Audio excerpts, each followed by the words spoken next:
Welcome to the Leo. ఇప్పుడే ఒక breaking news అందుతుంది. టీడీపీ జాతీయ అధ్యక్షులు ప్రతిపక్ష నేత చంద్రబాబు గారి మీదకి ఆ రాళ్లు విసిరినట్టుగా అయితే తెలుస్తుంది. అయితే చంద్రబాబు గారికి తగలకుండా ఆ రాళ్ళు అయితే పక్కన పట్టడం జరిగింది. ఇది నిన్న ఏదైతే ఈరోజు గాజువాకలో చంద్రబాబు గారు ఆ ప్రజాగళం సభ నిర్వహిస్తున్నారు. ఆ సందర్భంగా అయితే ఆయన మీద ఆ రాయి విసిరే ప్రయత్నం చేశారు. అగాంతకులను కూడా పోలీసులు పట్టుకునే ప్రయత్నం చేస్తే దొరకకుండా పారిపోయినట్టుగా తెలుస్తుంది.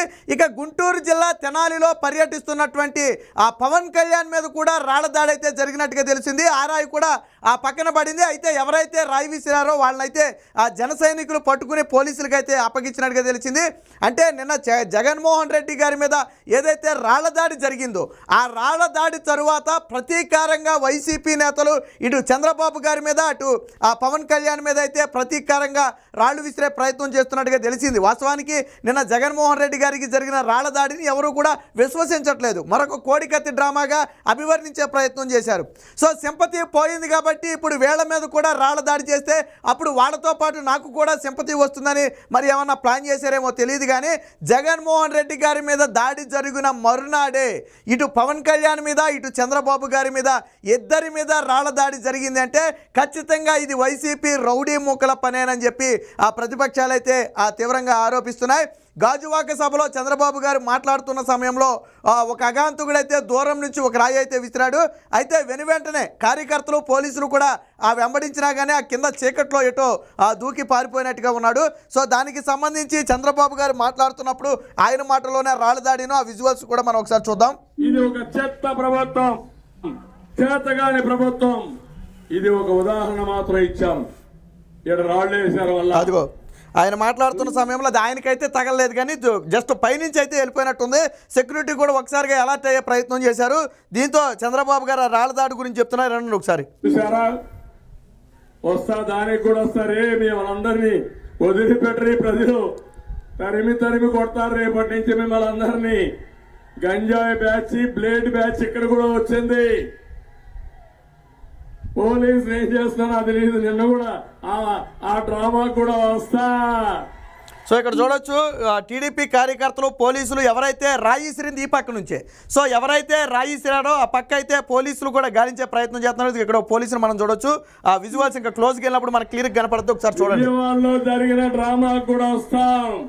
సో ఇక్కడ పోలీసు ఎదుగుతున్నారు చూడండి ఒకసారి. ఈ బహుశా ఈ రాళ్ళు ఏదైతే ఉన్నాయో ఈ రాళ్లలో నుంచి ఒక రాయి తీసుకుని అయితే ఎదురినట్టు కనపడుతుంది. ఇక్కడ మీడియా వెహికల్స్ అన్ని కూడా మనకి ఇక్కడ ఒక పక్కన కనపడుతున్నాయి. సో ఈ పక్క నుంచి ఎవరో ఒక రాయి అయితే ఇస్తున్నట్టుగా తెలుస్తుంది. ఇక్కడ పోలీసు ఎదుగుతున్నాడు. వెనకమాల టీడీపీ కార్యకర్తలు కూడా వచ్చారు. ఒకసారి చూడండి. టీడీపీ కార్యకర్తలు పనులు చేస్తే, చిల్లర మూకగాని చేస్తే, ప్రజలు తిరగబడితే మీ బట్టలిప్పి తరివి కొడతారు. బీ కేర్ఫుల్ అని హెచ్చరిస్తున్నా జగన్మోహన్. సో చూడండి, ఎక్కడైతే మొత్తం టీడీపీ కార్యకర్తలు కానివ్వండి, వెంటనే 4-5 పోలీసులు కూడా ఇటైతే రావడం జరిగింది. సో ఇసిరిన వ్యక్తి మాత్రం ఇటు నుంచే రాయి విసిరాడని అయితే చాలా స్పష్టంగా అయితే అర్థమవుతుంది.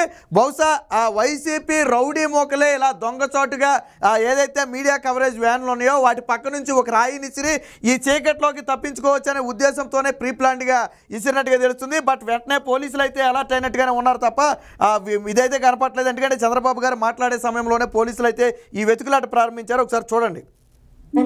కంట్రోల్ ఎవరు, ఈ జే గ్యాంగ్ ఒకటి ఉంది, వాళ్ళకు దొరికాడా? సో చంద్రబాబు గారు కూడా అడిగే పరిస్థితి, రాయి విసిరిన వ్యక్తి దొరికాడా అని చెప్పి పోలీసులు అడిగే పరిస్థితి. సో దొరకలేదు, మొత్తాన్ని చీకట్లో పారిపోయాడు. దొరికినట్లేడు. సో ఈ చీకట్లోకి అయితే పారిపోయినట్టుగా అయితే తెలుస్తుంది. సో చంద్రబాబు గారి మీద ఈ అటాక్ అనేది ప్రీ ప్లాన్డ్గా జరిగిన ఒక అటాకు. జగన్మోహన్ రెడ్డి గారి మీద ఏదైతే దాడి జరిగిందో ఆ దాడిలో సానుభూతి రాలేదు కాబట్టి ఇప్పుడు ప్రతిపక్ష నేత అటుపక్క పవన్ కళ్యాణ్ మీద కూడా దాడి చేసి అప్పుడు వారికి వచ్చే సానుభూతినే జగన్మోహన్ రెడ్డి కూడా పొందొచ్చనే ఒక ప్రయత్నం చేసినట్టుగా అయితే తెలుస్తుంది. సో జగన్మోహన్ రెడ్డి మీద దాడి జరిగిందని వార్త వచ్చిన మన్నాడే 2 సభల్లో అటు గాజువాకలో చంద్రబాబు గారి మీద, అటు తెనాలిలో పవన్ కళ్యాణ్ మీద, వీరిద్దరి మీద కూడా రాళ్ల రాళ్లతో అటాక్ జరిగింది. అదృష్టం ఏంటంటే ఇద్దరికి కూడా రాళ్ళు తగలలేదు, పక్కనైతే పట్టడం జరిగింది. అయితే ఆ జనసేన మీద రాయి విసిరిన వ్యక్తి అయితే దొరికినట్టుగాను పోలీసులకు అప్పగించినట్టుగా అయితే తెలుస్తుంది. ఇక్కడ చంద్రబాబు గారి మీదకి ఆ రాయి విసిరిన వ్యక్తి అయితే మొత్తానికి తప్పించుకుని పారిపోయినట్టుగా తెలుస్తుంది. అంటే కేవలం ప్రీ ప్లాన్డ్గా కావాలని దాడి చేశారు. ఇక ముందు కూడా చంద్రబాబు గారి సభల్లో దాడి జరిగే ప్రయత్నం ఉంది. అలాగే పవన్ కళ్యాణ్ గారి సభల్లో కూడా దాడులు జరిగే అవకాశం ఉంది. గతంలో కూడా పవన్ కళ్యాణ్ ఒక సందర్భంలో మాట్లాడారు, పెడానలో నా మీద రాళ్ళ దాడి చేసే ప్రయత్నం చేస్తున్నారని. బహుశా లాస్ట్ ఇయర్ అనుకుంటా ఒక సందర్భంగా ఒక సభలో మాట్లాడుతూ ఆయన చెప్పాడు. సో దానికి ఆల్రెడీ పోలీసులు అప్పట్లో పవన్ కళ్యాణ్కి నోటీసులు కూడా ఇచ్చారు. దాడి జరుగుతుందని మీరు అంత స్పష్టంగా ఎలా చెప్పారు, మీ దగ్గర ఉన్న ఆధారాలు ఏంటని చెప్పి ఆ రోజు పోలీసులు అడగడం జరిగింది. మరి ఈరోజు చంద్రబాబు గారి మీదకి పవన్ కళ్యాణ్ మీదకి రాళ్ళు అయితే రావడం జరిగింది. అదృష్టవశాత్తు వాళ్ళకైతే తగలలేదు, కానీ రాళ్ళు అయితే రావడం జరిగింది. ఈ రోజు తగలకపోవచ్చు, బట్ రేపు తగలొచ్చు కదా. అంటే పోలీసుల వైఫల్యం స్పష్టంగా కనపడుతుంది. నిన్న జగన్మోహన్ రెడ్డి గారి సభలో కూడా పోలీసులు పూర్తిగా వైఫల్యం చెందారు. సరే, నిన్న జగన్మోహన్ రెడ్డి గారిది అంతా ప్రీ ప్లాన్డ్ కాబట్టి కావాలని జరిగి ఉండొచ్చు. వాస్తవానికి అసలు అది రాళ్ళ దాడే కాదు. ఆ గజమాల ఏసీ పక్కకు తీస్తున్న సమయంలో గీరుకోవడం వల్ల వచ్చిన గాయమని తెలుస్తుంది. ఎందుకంటే నిన్న జగన్మోహన్ రెడ్డి గారి మీద దాడి జరిగిన తర్వాత కూడా ఆయనకి రక్తం వస్తున్నట్టుగా వాళ్ళు చూపించిన తర్వాత కూడా సెక్యూరిటీ అలర్ట్ అవ్వలేదు. వెంటనే ఆయన్ని బస్సులోకి తీసుకెళ్లే ప్రయత్నం చేయాలి. దాదాపు దాడి జరిగిన 5 నిమిషాల వరకు ఆయన బస్సు పైనే ఉండి అందరికీ అభివాదం చేశాడు. నిజంగా ఒక వ్యక్తికి హై సెక్యూరిటీ ఉన్నటువంటి వ్యక్తికి దాడి జరిగితే వెంటనే కవర్ చేయాలి, ప్రసంగాన్ని ఆపేసి అక్కడి నుంచి మూవ్ చేసే ప్రయత్నం చేయాలి. బట్ అలాంటిది ఏది కూడా నేను అక్కడ జరగలేదు. అంటే ప్రీ ప్లాన్డ్గా జరిగిన ఒక ఘటన. ఇప్పుడు ఆ వంకతో నేను ఏదైతే జగన్మోహన్ రెడ్డి గారు, వాస్తవానికి చంద్రబాబు గారు జగన్మోహన్ రెడ్డి మీద దాడిని మొట్టమొదటి ఖండించింది చంద్రబాబు గారే. ఎందుకంటే ప్రజాస్వామ్యంలో మనం పొద్దున కూడా చెప్పుకున్నాం, నిన్న కూడా చెప్పుకున్నాం, ప్రజాస్వామ్యంలో ఇలాంటి దాడులకు తావు లేదు. వాళ్ళు ఏ పార్టీ వాళ్ళైనా సరే రాళ్లతో దాడి, చెప్పులతో దాడి అనేది ప్రజాస్వామ్య పద్ధతి కాదు. నిజంగా మీకు ఎవరి మీదైనా వ్యతిరేకత ఉంటే రేపొద్దున ఓటు అనే ఒక ఆయుధం ఉంది, దాన్ని ఉపయోగించుకుని మీరు నాయకులకు బుద్ధి చెప్పాలి తప్ప ఇలాంటి అటాక్లు అనేది కరెక్ట్ కాదని చెప్పి ఆల్రెడీ చెప్పడం జరిగింది.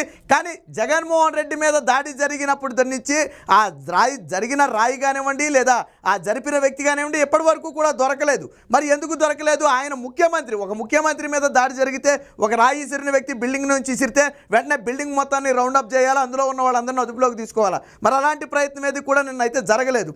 కానీ ఇప్పుడు ఆ వంకతో నిన్న కేవలం జగన్మోహన్ రెడ్డి మీద వీళ్ళే దాడి చేయించారని ఆల్రెడీ ప్రచారం చేస్తున్నారు కదా. సో ఆ అక్కసుతో ఇటు పవన్ కళ్యాణ్ మీద, ఇటు చంద్రబాబు గారి మీద ఆ రాళ్ల దాడి చేసే ప్రయత్నం అయితే చేశారు. తెనాలిలో పవన్ కళ్యాణ్ వరాహి యాత్ర సందర్భంగా కూడా ఇదే రాళ్ల దాడి అయితే జరగడం జరిగింది.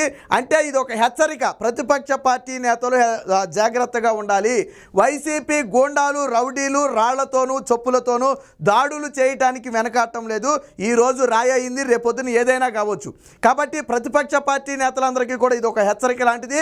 పోలీసులు కూడా దాదాపు పూర్తిగా వైఫల్యం చెందారని చెప్పొచ్చు. ఎందుకంటే 2 సభల్లో ఒకే చోట ఇద్దరు కీలక వ్యక్తుల మీద రాళ్ల దాడి జరుగుతుంటే పోలీసులు చేష్టలుడికి చూస్తున్నారు. కనీసం వారిని పట్టుకునే ప్రయత్నం కూడా చేయలేకపోయారు. వాళ్ళు దొరకలేదు అంటే పోలీసులు పూర్తిగా విఫలమయ్యారని అర్థమవుతుంది.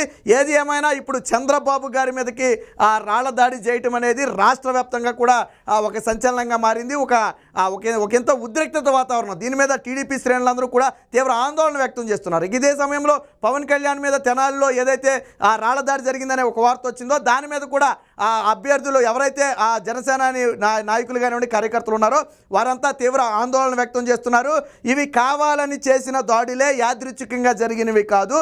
వ్యతిరేకత ఉన్నవి అంతకంటే కాదు. ఎందుకంటే వీళ్ళేమి అధికారంలో లేదు, వీళ్ళ మీద వ్యతిరేకత ఉంటాకి వీళ్ళ మీద రాళ్ళు దాడి చేయడానికి. జగన్మోహన్ రెడ్డి మీద చేశారంటే పాలన నచ్చగా రాళ్ళో చొప్పులో విసిరారు అనుకోవడానికైనా ఉంది. కానీ వీళ్ళకి కనీసం ప్రతిపక్షంలో ఉన్నారు కదా.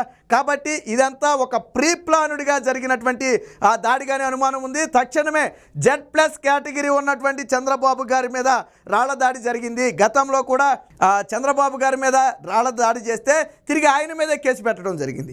ఇప్పుడు మరి ఈయన మీదే దాడి జరిగింది. మరి ఇప్పుడు ఎవరి మీద కేసు పెడతారు, మరి చేసిన వాడిని పట్టుకుంటారా లేదా అనేది ప్రస్తుతానికి తెలియదు. కానీ ఎప్పటికైనా ఎలక్షన్ కమిషన్ దీన్ని సీరియస్గా తీసుకోవాలి.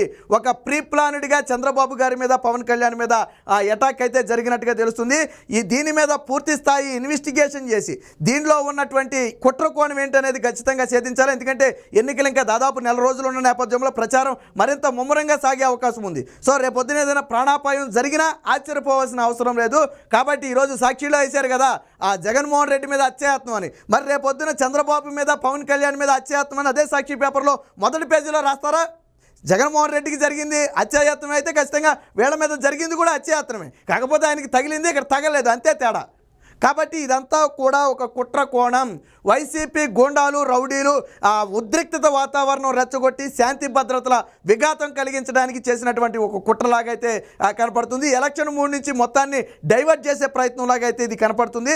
సభల మొత్తాన్ని కూడా డిస్టర్బ్ చేసి ప్రజలతో మమేకం అవ్వకుండా చేసినటువంటి ఒక ఆ కుట్రలాగానే అనుమానం కలుగుతుంది. కాబట్టి ఎలక్షన్ కమిషన్ తక్షణమే జోక్యం చేసుకుని దీని మీద పూర్తి స్థాయి విచారణ చేయాలి. మరి ఈరోజు చంద్రబాబు పవన్ కళ్యాణ్ మీద ఏదైతే రాళ్ళు రావడం జరిగిందో దీనికి మరి పోలీస్ శాఖ కూడా బాధ్యత వహించి ఎందుకు దాడి జరిగింది, దాడికి ఎవరు బాధ్యత వహిస్తారనేది పోలీస్ శాఖే సమాధానం చెప్పాల్సి ఉంది.